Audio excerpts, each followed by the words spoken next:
Hey everyone, welcome back to Pokemon Reborn. Happy holidays all around to anybody who might be celebrating any holidays around this time. But anyways, on the last part of Reborn, we dealt with Titania, we dealt with a bit of story, and on this part, before we get started with the new content that we can access after defeating Titania, I want to go over a couple items that I missed on the last part. The first item is actually in Titania's castle down here. We have to go all the way through this Dragon's Den area, and we should exit out here near the towers, and it's something I missed. It was in plain sight. It's right over here. If you go off the Ivy towards the left, you will find the field effect readout for the Dragon's Den. Someone on my last video actually pointed that one out to me. Kind of embarrassed that I forgot that one because, you know, it might just be a little bit of a slip up, but it's also something that was in plain view. So anyways, for the next item, I'm going to go ahead and meet you in not Titania's camp, but the desert camp. So here in the desert camp, there's one more item that we can go ahead and grab. And if we come all the way up here into the room where the PC is, you should talk to this lady right here. You're going to want to talk to her once, and the second time, if you've been to the Teknite Cave and you've discovered the section of it that has water, you've activated the crystal that makes the ice bridge over it, then you can talk to her again, and she will give you the Megastone for Houndoom. And that's pretty much everything that we missed. So from here, I'm going to go ahead and go back to Reborn City. There's a very big side quest for us to take on right now. Alright, so back here in the Grand Hall, if we go to the left of the entrance, we can find DJ Arclight. And if we talk to him, he'll go ahead and give us a quest. This quest, or mini quest, is something that seems simple, and it really isn't. So first off, for this quest, you're going to need 5 Pokemon for this, that I mentioned multiple times, not to trade, not to evolve, not to do anything with. These 5 Pokemon are ones that you actually bought in 7th Street from the dealer, and those 5 Pokemon are the Vanillite, the Makuhita, the Loudred, the Jigglypuff, and the Roggenrola. You could get pretty much any of those anywhere elsewhere in this game except for the Loudred, so you don't want to evolve them, you don't want to trade them, or anything like that. You can breed them, however, and I do recommend that you breed the Loudred if you don't have a Whismur or any other members of the Loudred evolution line, because the only other opportunity you had to grab any member of that evolution line for your Pokedex would have been the Whismur from the early game, and that event expires after the first gym badge. So anyways, we're going to go ahead and move on with this side quest. So starting off this side quest, we're going to want to be in the Peridot Ward. I'm also here for another reason, and that is because there should be a new tutor up over here. This guy over here will teach you Superpower, Heat Wave, Earth Power, and Outrage. All really good moves, all really high base power moves.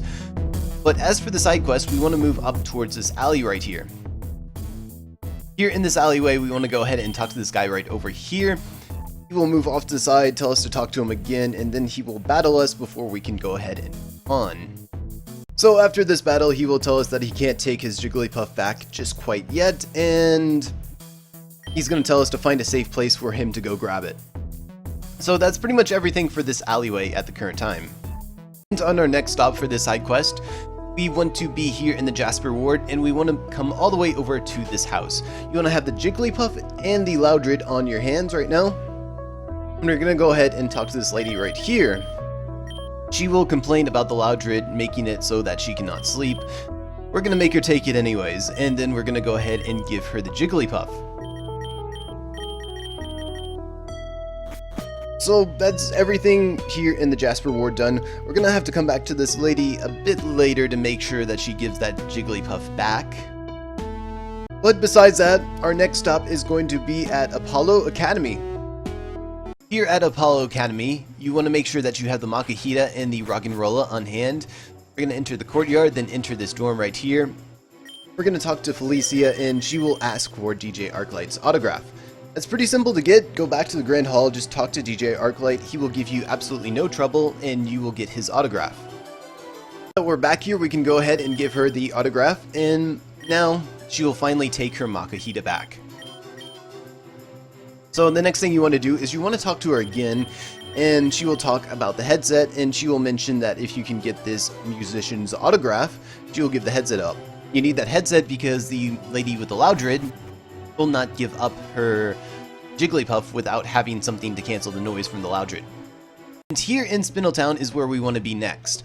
So we want to head over to this house right here, and here we will find McCreasy. And he will rudely tell us that he doesn't do autographs. If we talk to him again and show him his Roggenrola, he will change his tune, and we can talk to him this third time and grab his autograph. But there's also something else you can do here. You can talk to him again and he will offer to battle you. If you defeat him, he will give you the TM for Hyper Beam. It may not sound good, but we are about to get the Mega Z ring, so you could use Z Hyper Beam, and it's actually pretty decent. But with his autograph in hand, we want to go ahead and head back to Apollo Academy once more. So back here at Apollo Academy, we can talk to Felicia once again, give her the autograph, and she will give us the headphones. That's our cue to head back to the Jasper Ward. And back here at the Jasper Ward, we can go ahead and give Lillian the headphones. With those in hand, we can finally tell Santiago to come pick up his Jigglypuff. So here in the Peridot Ward alley, we can talk to Santiago once to tell him to go pick up his Jigglypuff, but we want to talk to him again. He will pull us aside and he will tell us where the kidnapped child is, which is on a rooftop in the Onyx Ward. In the Onyx Ward, we want to make our way to the house that is to the left of the casino. We want to head up onto the rooftop right here. Make sure that you have your full team on you because you're about to head into a battle right here. So as soon as we exit, these two bald men will pretty much assault us. After defeating those grunts in a double battle, we will find out that the child is actually the mastermind of his own kidnapping, and that he's a very evil little boy.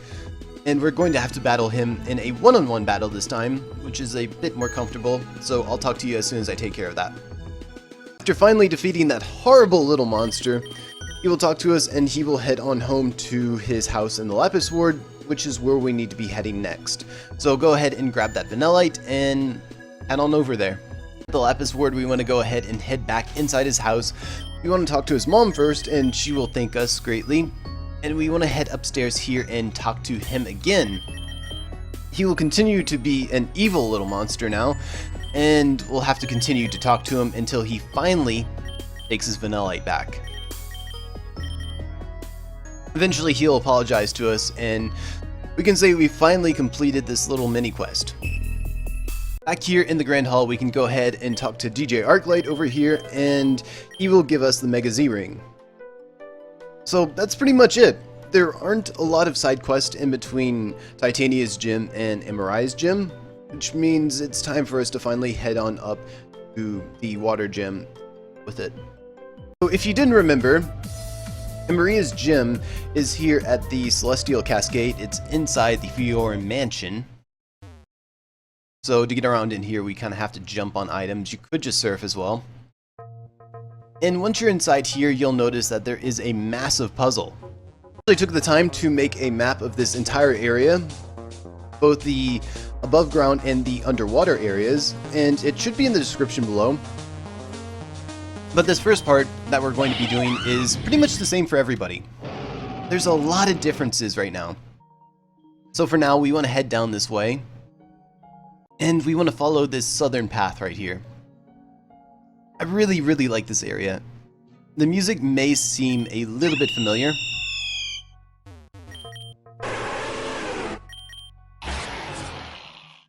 But honestly, the underwater music is very calming.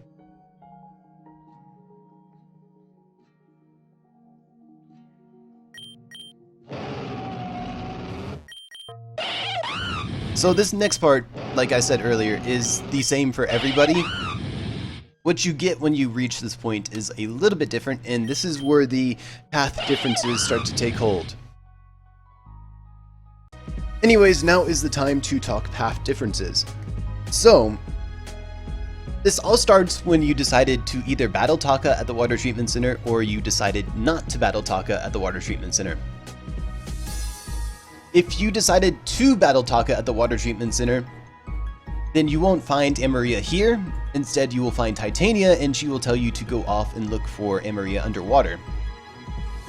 If you didn't battle Taka in the water treatment center, then Amaria will be here, and Titania won't. You'll talk to Amaria, she will dive off underwater, and you will still have to find her underwater. The issue here is that there's different locations to find her at, depending on which path you took. Anyways, regardless of what path you chose, go ahead and jump out over here and talk to whoever is over here. If it's Titania, she'll simply tell you to go search for Amaria, and if it's Amaria herself, then you will of course have to go find her. I also want to come back to this spot and activate this teleporter right here. What this does is it basically allows you to jump from the start of the gym all the way to the end of the gym. Anyways, I'm going to go ahead and start our underwater hunt from the start of the gym. And I'm going to be starting it off with the path where Amaria does like you, the path where Titania shows up here at the gym battlefield, and also the part where you did battle Taka at the water treatment center. So starting from here, we're going to go left actually. We're going to surface up here, go up the stairs right there, and then we're going to go underwater down here again. From here, we want to go all the way to the left again, and then all the way down south. And then we want to go north as soon as we have the opportunity. And we will find Amaria floating around in this corner down here. So once you talk to her once, she will disappear, and we'll have to find her once again. I think this path is actually the easiest path to find her at. So we're going to keep going and exit south right there. From here we want to go right. Up we want to ignore that northern entrance right there and go around this corner here, and we will find her again right over here. Talk to her again and she will disappear. We want to go right as soon as we can and just keep going north from here. From here, there's something optional I recommend grabbing. So you want to take a left right here, go up north into this little corner area, and you will find the TM for X Scissor. And from there, we can go back on the path, go right as soon as we can, go left, and eventually go up into this little cubby hole right here, and talk to her again. From there, she will go back to the battlefield, and you won't have to search for her underwater anymore. And that's pretty much it for the path where you actually battled Taka at the water treatment center. Alright, so I'm here back on a different save file, the save file where I did not battle Taka at the water treatment center, the save file where Amaria technically hates us, and the save file where you would encounter Amaria at the gym battlefield instead of Titania. So again, we're going to start from the entrance, and this time we're actually going to go right. We're going to surface right here, go back down here, and you might notice I'm skipping a few items. There's a few items scattered around here on the upper world, around the dive spots. There should be a full restore, a ultra potion, and I believe a max revive, which is in the center pool. We're not going to be grabbing those. I will be showing one other item though. But regardless of that, I'm going to surface around here. I'm going to dive back down here. I believe this is the ultra potion right here. Said I wasn't going to show it, but I showed it anyways. And we're going to move down here. So we could go left right there, but instead we actually want to keep going south. Eventually we're going to end up in this corridor, which is very, very windy. And we should find Amaria floating down here. And she'll actually get pretty nasty with us. She will accuse us of following and stalking her, and a lot of good stuff right there.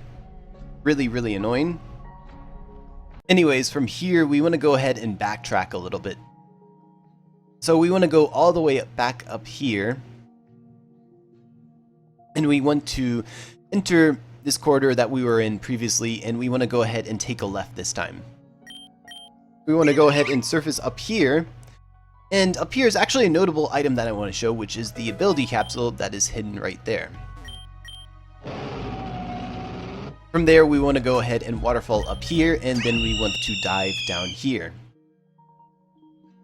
At this point, we want to slowly go south until we reach this little intersection, take a right, and go all the way down to this corner where we'll find her floating around. We'll talk to her again, and she will disappear again. So if you took this path, now is the time that you want to go ahead and grab the TM for X-Scissor. Really convenient to grab it right now. And once you grab it, you want to go ahead and get back on this path and keep going down, keep going south. And from here, we want to just keep going south, stay on the southern path until right about this point, where we want to go ahead and head north and head into this little enclosure. And this time, she won't be wandering around. This time, she will be waiting for us, and she'll talk to us this time. It doesn't matter what you answer her this time. I'm sure you can look it up on the Reborn forums and find what would give you the most relationship points with her. Although, I seriously doubt anything could save you with her if you took this path, but you never know. And she's going to lock us inside of this enclosure and leave us here to drown. So eventually, with enough time that passes, you'll black out and there should be a cutscene. I'm not going to show that cutscene. I kind of want to leave as much up to you to experience and enjoy on your own. So the next time I talk to you, I will be on the gym battlefield, and I'll be explaining everything there. Alright, so back here at Amaria, it's time to talk path differences once again. So depending on what path you take, things could get a little bit complicated. If she's happy with you, meaning if she did not try to drown you, then she will ask you if you prefer to battle in singles or double battles. And what you choose is what you get. If she's unhappy with you, she will still offer you that choice, but she will actually give you the exact opposite of what you answer. So if she tried to drown you and she asks you if you want singles or double battles, then you might want to pick doubles, that way she gives you the single battle anyways. But that's me, and I know not everybody is going to want the single battles. I mainly wanted to put that out there because I'm about to be going over the fields and their effects. I know not everybody likes to listen to that, and I felt it was much more important. Alright, so starting with the water surface field, all ground type moves will fail. All Pokemon will have their speed halved unless they are water type, airborne, or have Swift Swim or Surge Surfer. And if you want to be airborne easily enough, you can buy yourself some air balloons, give them to your Pokemon, and, well, you may be lacking an actual item, but at least you won't have your speed halved. Also, water and electric type moves will increase by 1.5, while fire type moves against grounded Pokemon will decrease by half. Pokemon with dry skin and water absorb will get a little bit of HP back if they're grounded. The Swim, Hydration, Torrent, and Surge Surfer are always activated. Water Veil always cures all status conditions of the bear. Schooling is active at all times. Water Compaction is actually activated each turn. I'm not sure why you would want to use that because the only Pokemon that has that ability is a ground type, but go ahead. Surf, Muddy Water, Whirlpool, Dive, Sludge Wave, Hydro Vortex, which we can now use because we should now have the Z-Ring, all increase in base power. Aqua Ring will restore 1/8 of the target's max HP each turn. Splash lowers the target's accuracy. I'm sorry, it's just the fact that someone's actually using Splash for something. Dive only lasts one turn. Spikes and Toxic Spikes sink into the water and disappear. Whirlpool actually deals 1/6 of the target's HP each turn, and it will confuse the target. Throw Up activates Water Compaction. Nature Power becomes Whirlpool. Camouflage will turn you into a water type. Secret Power may lower speed. And the Elemental Seed will boost your special defense and apply Aqua Ring to the user. Oh, and also Dive and Gravity will turn this into an underwater field. Blizzard and Glaciate, which you shouldn't have, will turn this into an icy field. Acid Downpour will turn this into a murk water surface. A Sludge Wave will do that as well if it's used twice. And that's pretty much it for the water surface. And now we have to go over the underwater surface. The underwater surface is absolutely brutal, and starting it off is Pokemon that aren't water type and don't have Swift Swim will have their speed reduced to 1/4, and there's not much you can really do to fix that. Also, physical damage is reduced to half unless it's a water type attack. Fire type moves always fail. Ground type attacks deal additional water type damage. Water type attacks increase in base power. Electric type attacks double in power.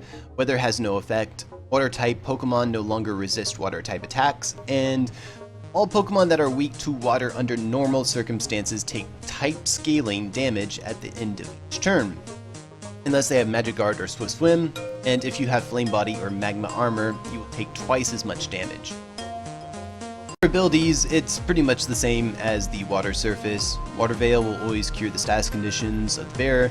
Dry Skin and Water Absorb will grant HP gradually. Swift Swim, Hydration, Torrent, and even Surge Surfer are all activated. Surge Surfer is actually a bit of a surprise.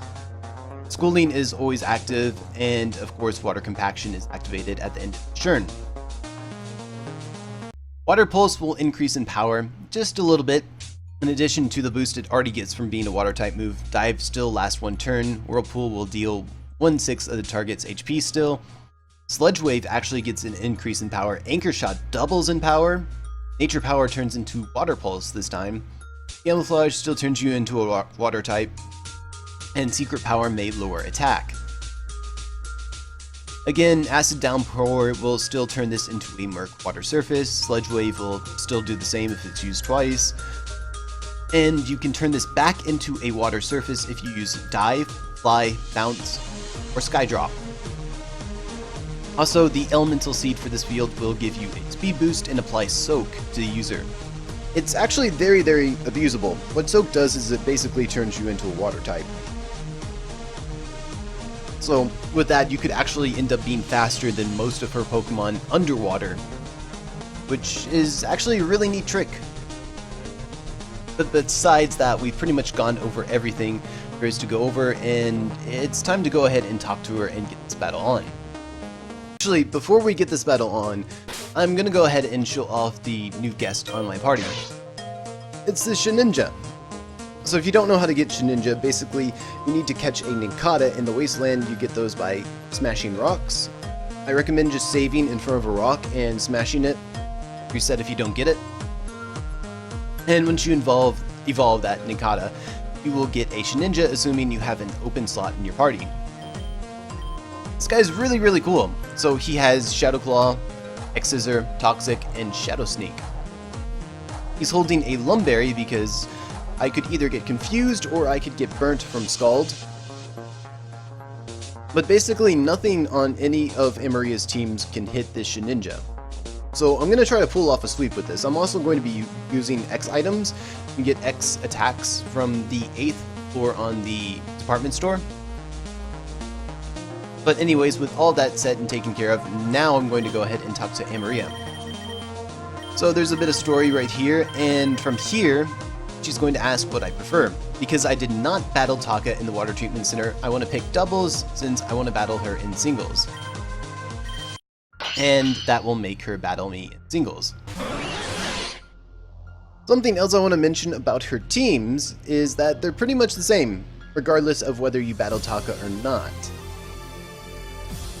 So her single teams are pretty much the same, her double teams are pretty much the same. The only difference is that if you did battle Taka in the Water Treatment Center, she'll use Z moves, and if you did not battle Taka in the Water Treatment Center, she'll use Megas. So starting off with this Starmie right here, Illuminate, Light Clay, Scald, Thunderbolt, Light Screen, and Ice Beam. I'm going to go ahead and hit this with an X-Scissor, and it's going to try to set up the Light Screen right there. And I'm just going to knock it out in one shot. Next up is her Lapras. So, Hydration, Elemental Seed right there. Curse, Rest, Dive, and Ice Shard. This Lapras is actually the only thing that can stop you if you have Shedinja and you choose doubles because it has a Perish Song set. So right here is where I want to go ahead and use my X attacks. So I'm going to go into my bag right here and I'm going to go ahead and use off my X attacks right here. X items are like they are in Gen 7. I know I haven't mentioned this before because I don't really use them that often, but they boost a stat by 2 stages instead of the normal 1 stage that they used to do in generations before Generation 7. So I'm basically using her Lapras as setup fodder, and the reason I don't mind that she's cursing up is because I have Shadow Claw and that has a high critical hit rate. So my Shedinja is now plus 6 attack, and I'm just going to go ahead and fish for crits. And we'll see. It may take a while, honestly, because this Lapras is very bulky. But basically, in order to break through this Lapras, I do need a crit. I mean, I suppose I could eventually break through it. And if this takes way too long, then I'm gonna cut it all out. Alright, there we go, we finally got it. Next up is going to be her Kingdra. Swift Swim, Life Orb, Scald, Dragon Pulse, Ice Beam, and Whirlpool. So I'm just going to go ahead and hit it with the Shadow Sneak, see how much damage I can do to this. I didn't think I could actually knock it out in one hit, but I'm pretty happy with that. And she's going to go ahead and switch out to her Swampert. Torrent, the Swampernite, Dive, Earthquake, Hammer Arm, Whirlpool. When it Mega Evolves, it should have Swift Swim. But that doesn't matter because I should be able to knock it out anyways. Or she's just going to switch into her Kingdra. That doesn't really bother me. So now she's going to switch back into her Swampert. I believe the AI is just really confused. It doesn't know what to do. So I guess she'll switch into her Wishy-Washy. Schooling for an ability, Elemental Seed like you saw, Dive, Earthquake, Ice Beam, Whirlpool. And I should knock it out in another hit, or I'll just knock out her Swampert. I'm not really too concerned. Normally, I think this is one of the most difficult battles you can have here, but I'm absolutely destroying it. And finally, here is her Ludicolo. Swift Swim, Life Orb, Ice Beam, Giga Drain, Focus Blast, and Scald. So I'm just going to knock out the Ludicolo. And then I'm just going to go ahead and knock out the Wishy-Washy.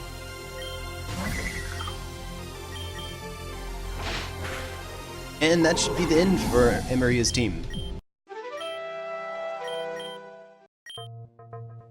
So with this, we'll get the Torrent badge, and we will get the Scald TM.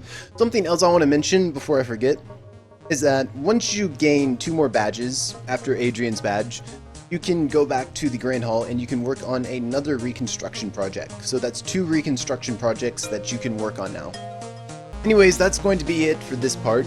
Thanks for watching. Hope it helps, and sorry if I got a little too giddy while I was battling Amaria.